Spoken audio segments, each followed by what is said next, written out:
வாழ்க வையகம், வாழ்க வையகம், வாழ்க வளமுடன். குரு வாழ்க, குருவே துணை.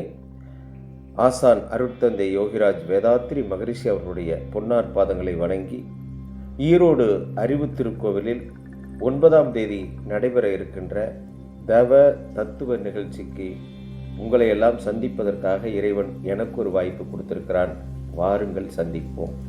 நம்மளுடைய மனிதர்களுக்கு எப்படி இந்த ஆன்மா கிடைத்தது, இந்த ஆன்மா பல ஜென்மாந்தரங்களில் என்னென்ன புண்ணியங்கள் செய்ததோ, என்னென்ன பாவங்கள் செய்ததோ அதை அறிந்து அந்த வினைப்பயனை நீக்கி எப்பொழுது இறைவன் திருவடியை சேருகிற பக்குவம் கிடைக்கிறதோ அப்பொழுதுதான் மனித பிறவி கிடைத்திருக்கிறது என்று பிரபஞ்சம் நமக்கு தெளிவுபடுத்துகிறது. அந்த மனித பிறவியாக பிறக்கிற போது ஒரு ஆத்மா தன்னை தூய்மைப்படுத்திக் கொள்கிறதுக்கு எந்தெந்த ஆத்மா உதவி செய்யும் என்பதற்கு பொறுத்து அதற்கு ஒத்த பண்புடைய தாய் தந்தையை ஒவ்வொரு ஆத்மாவுக்கும் கொடுத்திருக்கிறது. அந்த வகையில் நாம் பிறந்து இந்த உலகத்தில் வந்திருக்கிறோம். நாம் பிறந்த நட்சத்திரம் என்ன? பிரபஞ்சத்தில் இருக்கிற நட்சத்திர தொகுப்புகளில் நாம் எந்த நட்சத்திரத்தில் பிறந்திருக்கோம்? ஏன் சில நட்சத்திரத்தில் பிறந்தவங்க மட்டும் எப்போ பார்த்தாலும் சந்தோஷமாக ஜாலியாக இருக்காங்க, இந்த நட்சத்திரத்தில் பிறந்தவங்க இவ்வளோ கஷ்டப்பட்டுட்டு இருக்கிறாங்க, சில நட்சத்திரத்தில் பிறந்தவங்களுக்கு வாழ்க்கை ஒரு ஆவரேஜ் வாழ்க்கையாக போகுது, இது என்ன காரணம்? அப்புறம் உங்கள் ஜாதகத்தில் எத்தனை கோள்கள் கர்ம நட்சத்திரத்தில் நின்று உங்களை கஷ்டப்படுத்துது? உங்கள் நட்சத்திரத்துக்கு வைநாசிக நட்சத்திரம் எது? நோயை தரக்கூடிய நட்சத்திரம் எது? உங்கள் ஜாதகத்துக்கு முடக்கு நட்சத்திரம் எது? முடக்கு ராசி எது? ஏன் ஒரு வெற்றி கிடைக்கிற மாதிரி தெரியுது, கிடைக்காமையே போயிடுது? அதுக்கு என்ன காரணம்? நீங்கள் பிறந்த திதிக்கும் உங்கள் ராசிக்கும் என்ன சம்பந்தம் இருக்கிறது? நீங்கள் எந்த திதியில் பிறந்திருக்கீங்க, உங்கள் வாழ்க்கையோட விதி எப்படி போயிட்டுருக்கு?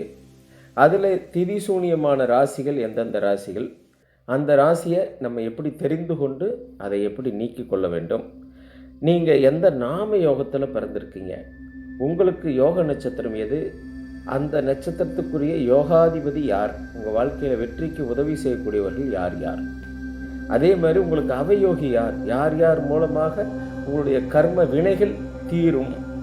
அதுக்கப்புறம் பார்த்தீங்கன்னா உங்களுடைய லக்னம், உங்களுடைய லக்னம் எப்படி இருக்கிறது, அந்த லக்னாதிபதி, அதிலிருந்து 12 ராசி வீடுகள், ஒவ்வொரு வீடும் உங்களுக்கு என்ன யோகத்தை தருகிறது, எந்த காலத்தில் எந்த யோகம் யாருக்கு வரும்? பார்த்தீங்கன்னா 300க்கும் மேற்பட்ட யோகங்கள் இருப்பதாக ஜோதிட நூல்கள் சொல்கிறது. அதில் ஒரு 30 யோகங்கள் சிறப்பான யோகம் இருக்கிறது. அந்த யோகங்கள் நம்ம வாழ்க்கையில் ஏதாவது வருமா? எப்போ வரும்? எந்த வயசில் வரும்?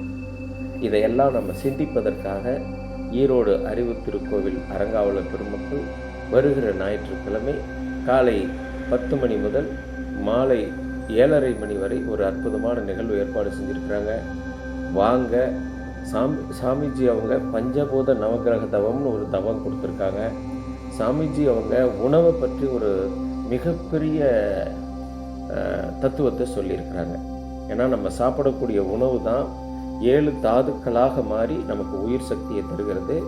உயிர் சக்தி தான் நம்ம உடம்புல நோய் எதிர்ப்பு சக்தியை கிரியேட் பண்ணுது. கிரகங்களில் இறையாற்றல் தான் வற்றாயிருப்பு, பேராற்றல், பேரறிவு, காலம். அந்த காலம் நமக்கு எந்த காலம்? பொற்காலம். இதை நம்ம தெரிஞ்சிக்காமல் சாதாரணமாக வாழ்ந்துட்டு போனால் அது கற்காலம். அதை தெரிஞ்சுக்கிட்டு அதுபடி நடந்தோம்னா அது பொற்காலம்.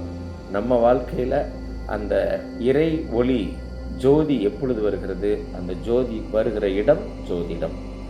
அதை அறிந்து கொண்டு வெற்றி பெறுவதற்கு அறிவு முயற்சி செய்கிற இடம்தான் நம்மளுடைய அறிவு திருக்கோயிலினுடைய முக்கியமான அம்சம். வாங்க, சந்திப்போம். வாழ்க வளமுடன்.